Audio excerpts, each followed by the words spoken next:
C महिला कल्याण व बाल विकास विभाग का जिस तरीके से आपकी नियुक्ति हुई है, ना किसी अपक्ष के ऑब्जेक्शन के, क्या कहना चाहेंगे इस उपस्थिति में आपको जिस तरीके से आपका सिलेक्शन हुआ है?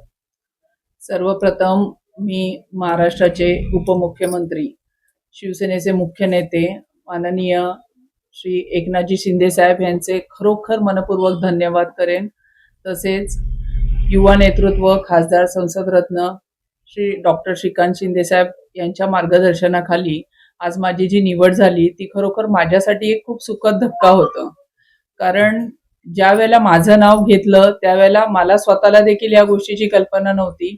त्याच्यामुळे माझ्यासारख्या कधीही पहिल्यांदाच मी निवडून आलेले होते सभागृहामध्ये आणि मला एवढा मोठा मान सन्मान आणि एवढी मोठी संधी दिली, मला खरोखर ती खूप आनंदाची गोष्ट होती आणि त्यासाठी मी मनपूर्वक धन्यवाद करते साहेबांचे। मैडम, जिस प्रकार से आपकी नियुक्ति हुई है, तो आगे चल के आप क्या अपेक्षा वगैरह करती है, या महिलाओं के लिए बाल विकास कल्याण के लिए आप क्या क्या ऐसी स्कीम्स वगैरह लाएंगी, या क्या क्या कदम उठाएंगी?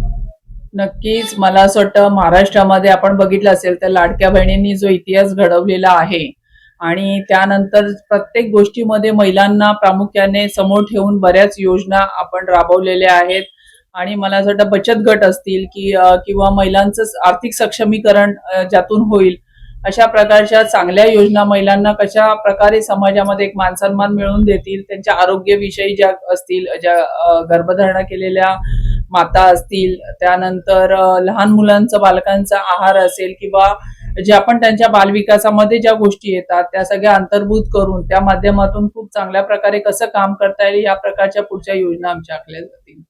मॅडम, ह्याच्याशिवाय दुसरा हे की जे महिला वगैरे ज्यांच्यावर अत्याचार वगैरे झाला ना, ते ज्यांना कुठे काय न्याय भेटतो त्यांना तुम्ही काय मेसेज वगैरे देणार? मला असं वाटतं की आता हे महायुतीचं सरकार आहे आणि नक्कीच प्रत्येक महिलेला इथे न्याय दिला जातोय आणि पुढे जाईल। त्याच्यामुळे कोणत्याही अशा प्रकारच्या महिला जिथे ज्यांच्यावर अन्याय होतो त्यांचा ज्या वेळेलाही त्या आपल्याकडे न्याय मागायला येतात त्या प्रत्येकीला आजपर्यंत न्याय मिळालेला आहे। मॅडम, येणाऱ्या गुढीपाडवा आणि रमजान ईदच्या अवसरावर तुम्ही लोकांना काय शुभेच्छा वगैरे द्या? माझ्या विभागातल्या सगळ्या हिंदू बांधवांना गुढीपाडव्याच्या खूप खूप शुभेच्छा, तसेच मुस्लिम बांधवांना रमजान ईदच्या खूप खूप शुभेच्छा। धन्यवाद।